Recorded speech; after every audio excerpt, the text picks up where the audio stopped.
Hi, my name is Anna Koppar. I am director at TP Theatre in Sweden. In the next minutes, I will together with two actors introduce you on how to conduct an interview on the decision-making process. We will take part of glimpses of the 4 steps of the method, as well as do's and don'ts. The decision-making interview will in this demonstration be on young people dropping out from school, though the methodology may be used in a wide range of contexts and situations, both professional and personal. The decision-making interview could be used, for example, in the social and health sector. It can be applied on issues such as communication difficulties, to support disadvantaged groups in daily life, in management situations between professionals or other. In personal situations, it could be applied, for example, on conflict in family or to increase communication between parents and teenagers. It may be used in other psychosocial issues as well. In the following demonstration, we will meet a teacher that's being interviewed about a problematic situation at school with a student.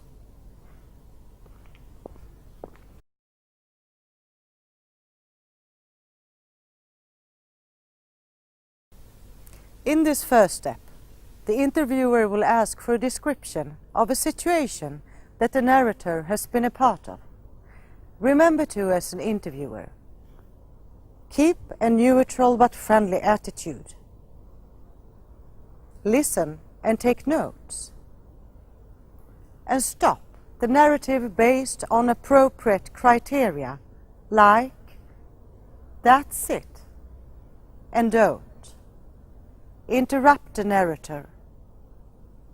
Judge or evaluate what's being said.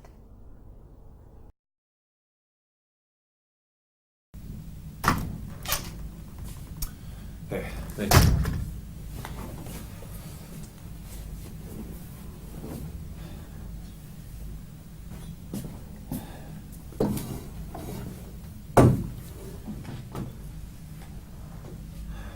So, how have you been? I had a horrible morning, to be honest. I can tell that you're upset. Yeah, I am. Would you like to talk about it? Yeah, I guess so.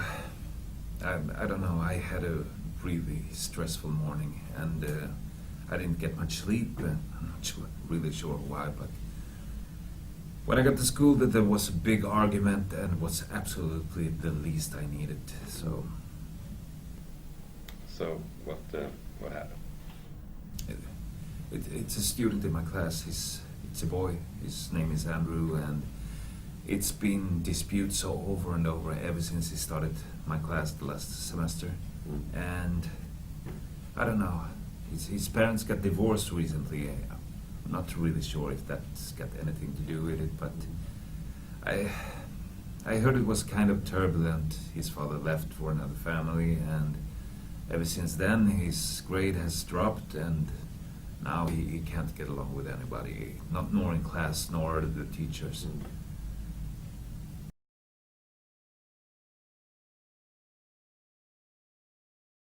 In the following, the interviewer will ask for details on how things occurred in the situation chronologically.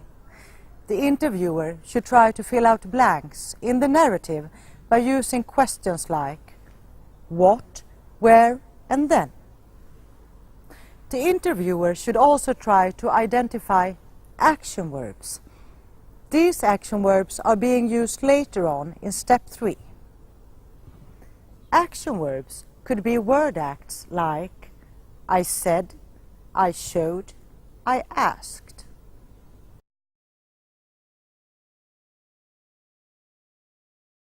So you told me there was an argument in the classroom with the student Andrew. Yeah. Well, it's nothing new, really. It happens frequently, I guess. But this time it felt like I really lost the control of the situation. I think before I always felt that I could talk with him, that he would confide with me and telling me things like, yeah, it's a little bit rough at home and things like this. But now it was like I couldn't get through to him, and yeah, I guess I just lost it. So this has happened before, but today something was different and you felt that you couldn't get through to him. Yeah, I just didn't know what to do. I can see that you are upset about the situation, but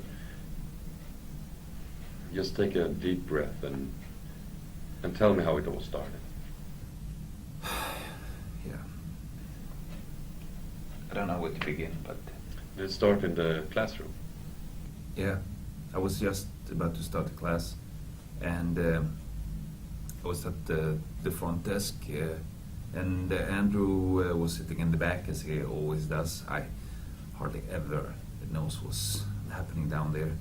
But now I hear this loud discussion between him and another girl, and the girl starts to cry. So I went there to tell him to stop. I see he gets really annoyed with me, and he leaves the room, shutting the door in my face. I try to go after him, trying to talk with him, but yeah, there was just no use. So, let's talk some more about what happened. Where were you in the classroom when the argument began? I was at the front desk. We were just about to start the class, going through some homework. So you told me before that it's hard to see what happens in the back of the class from the. But what did you see happening from where you were standing? Oh, there was just so many things going on at the same time. How many people were involved? It was Andrew and Natasha, and there was also some other students, but they were kind of backing off because actually I think that Andrew was pushing Natasha, and yeah, I couldn't see exactly what was going on, to be honest, from where I was standing.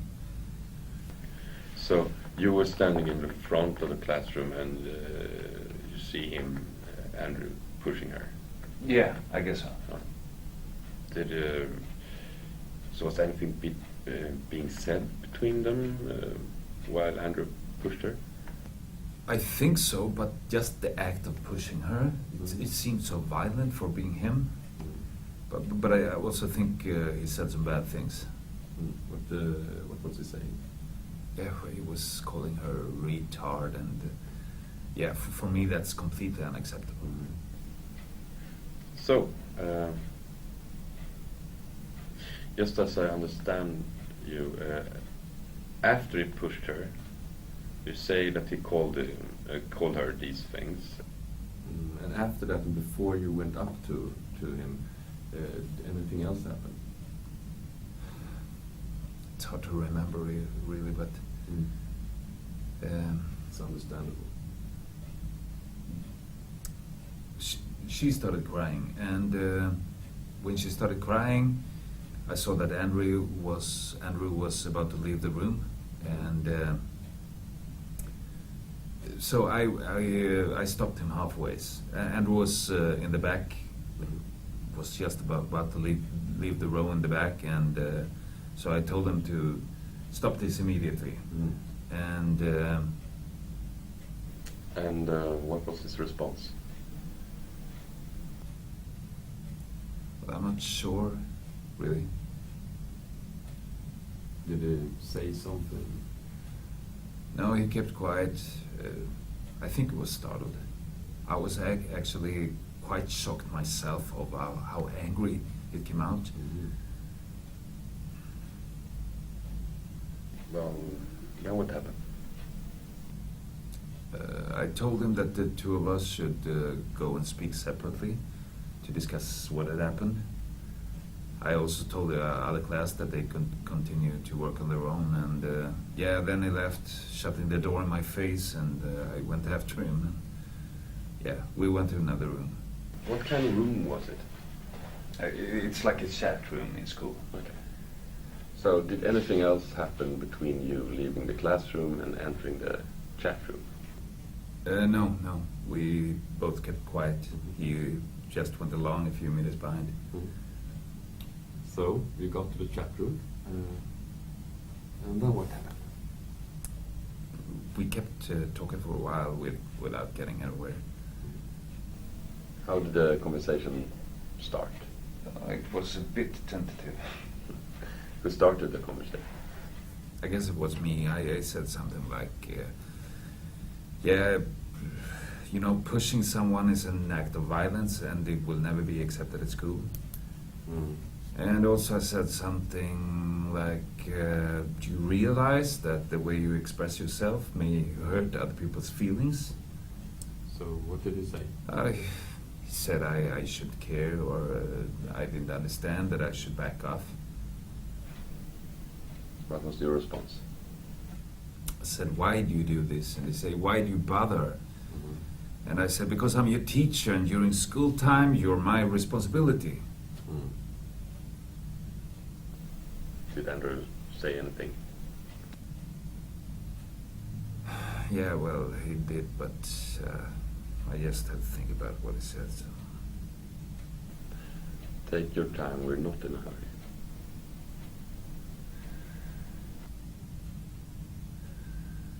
Yeah, he said something like, why do you care, you know? And I said, you know, I just want to talk. And then he looked really bothered by me, and he said, okay, then talk then if you want to talk, and I could care less. What did you see? Well, he got up from the chair, and I told him to sit down again so we could continue the discussion. And I also tried to calm the situation down, because saying something like, oh, you know, it's okay, I just want to talk about what happened. But he was really at his wits. He was throwing the chair down onto the floor and screaming, you know, you don't know anything, any of you, and then he left the room. And yeah, I was just sitting put. I didn't know what to do from there.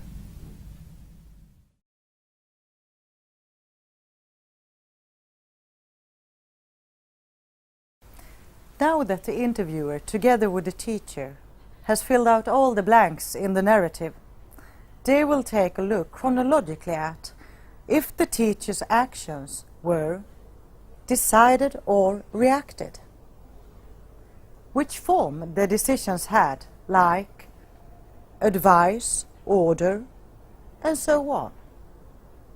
Also, which effect the decisions had on all the elements in the situation. And finally, they will look at what strategy the teacher had while making all the decisions in the situation. Remember to keep in mind the importance of the good relationship with the interviewer, and to reduce the feeling of guilt which is common in this situation. So, now let's continue to talk about your actions during the sequence in and out of the classroom as you described to me. When you first came up to Andrew and told him to stop immediately, was that a decision or a reaction? What's the difference? The difference is that decisions have an aim to achieve something, while reactions are based on immediate instinct. Okay, yeah. Well, I would say it was probably a decision, yeah, because the argument in the back was really disturbing the class. I could see that they were really bothered by it, and yeah, also Natasha was crying, so I had to do something. So when you say stop immediately, that you said was a decided action, how was that delivered? I'm not sure what you mean. Do you mean like I spoke it out loud, or? You could say that when you tell Andrew to stop immediately, you do something more than just speak the words. You could, for example, by saying that, either evaluate what he's doing or advise him how to change the way he acts, or order him to change his behavior at an instant. Okay, yeah. So, based on that, when you tell Andrew to stop, what are you doing more than just telling him the words? I think I tell him that his behavior is not okay, that it has to stop. When you tell him that his behavior must end, what are you doing? Yeah, I guess I blame him. Telling him to adjust, and yeah, that's probably what I do, but I don't know, ordering, it sounds so rough. It's all okay. I'm not here to judge you. Let's just discover what happened. But it was hard, the way I did it. But what you're feeling now is, and experiencing now is all normal. It feels good to know. Let's just focus on what happened, okay? Okay. So, we're talking about when you tell Andrew to adjust, and when you tell him that, what are you doing? Yeah, well, I guess I discipline him. Or, yeah, it goes without saying. It's probably in order. So, what does it open up to in this situation? Well, he's quiet, or what do you mean? That's it, it goes quiet, and what is that?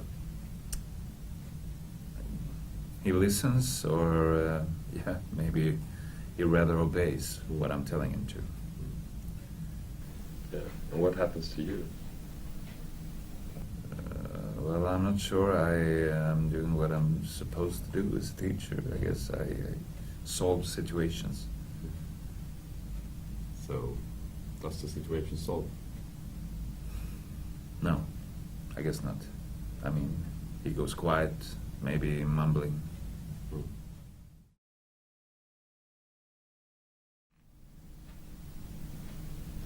So now we've been looking at some of your actions chronologically throughout the situation. And now that we have a sample of what you recalled as decisions, we could talk about the strategies that you used for your decisions. So what was a strategy or main strategy for your decisions? Well, I'm not sure. I tried to do my job as a teacher, I guess. Should we take a look at the decisions you made? Yeah, sure. That would be good. It's really hard to remember. So. Looking at your first decision when you told Andrew to stop immediately, you said that that was to discipline him, or you said an order. In your second decision, you said that you should talk separately. So, looking at the decisions you made, what strategies did you use?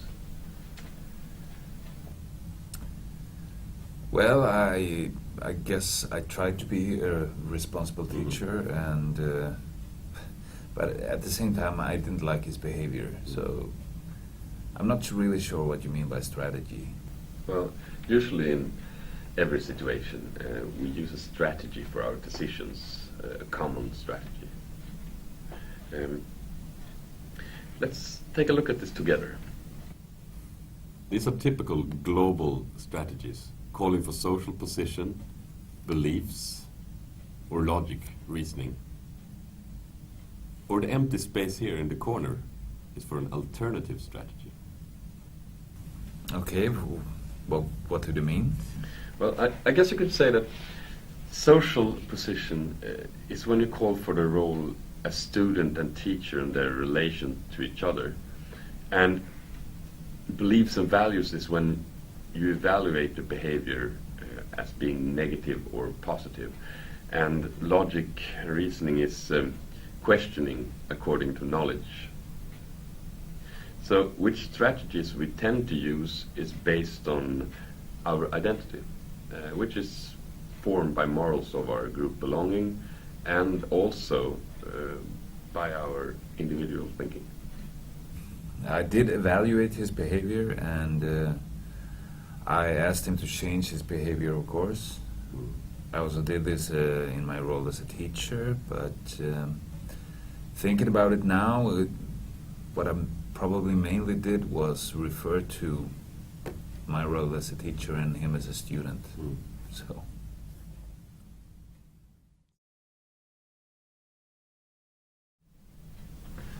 What was the result of the strategy you used in this situation? Not as I wanted.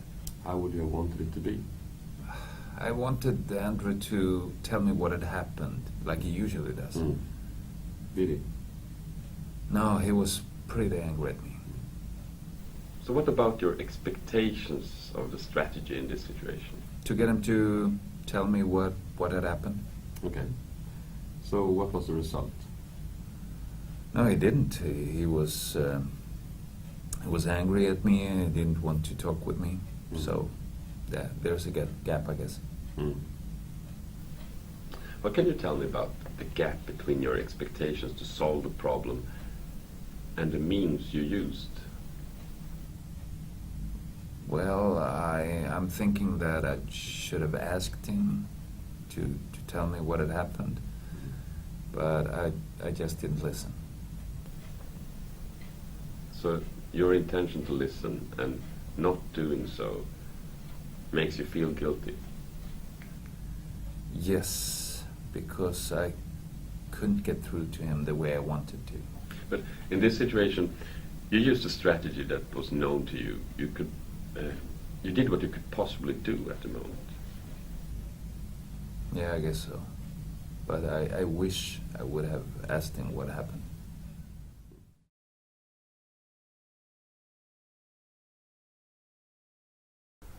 In this last step, the interviewer and teacher will focus on one decision in the situation. The interviewer will ask the teacher what he perceived or had in mind while making the decision, and also what was important and prioritized while making the decision. The teacher has chosen his first decision to take a closer look at.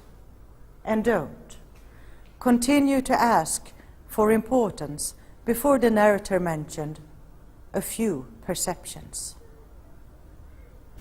In this situation, when making the decision to tell Andrew to stop immediately, what did you see?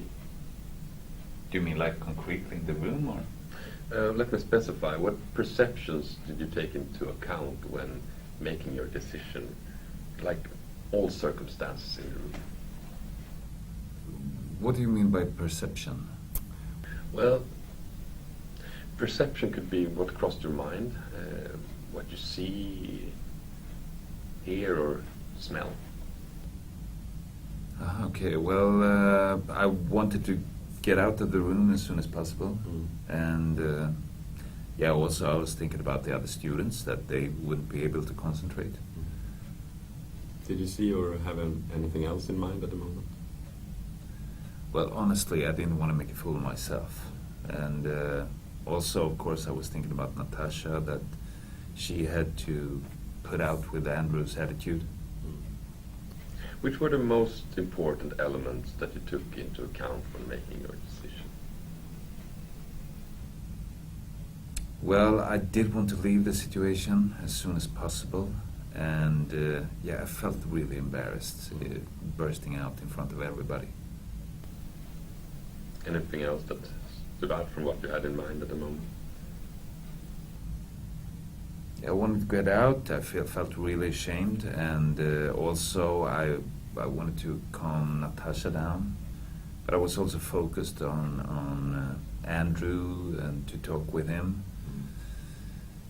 Yeah, well, I was thinking that this day I should have got off better, staying home in bed. Well, what was important to you? What was prioritized when making your decision to tell Andrew to stop immediately? I think it was leaving the situation. Yeah, to get out as soon as possible, I think.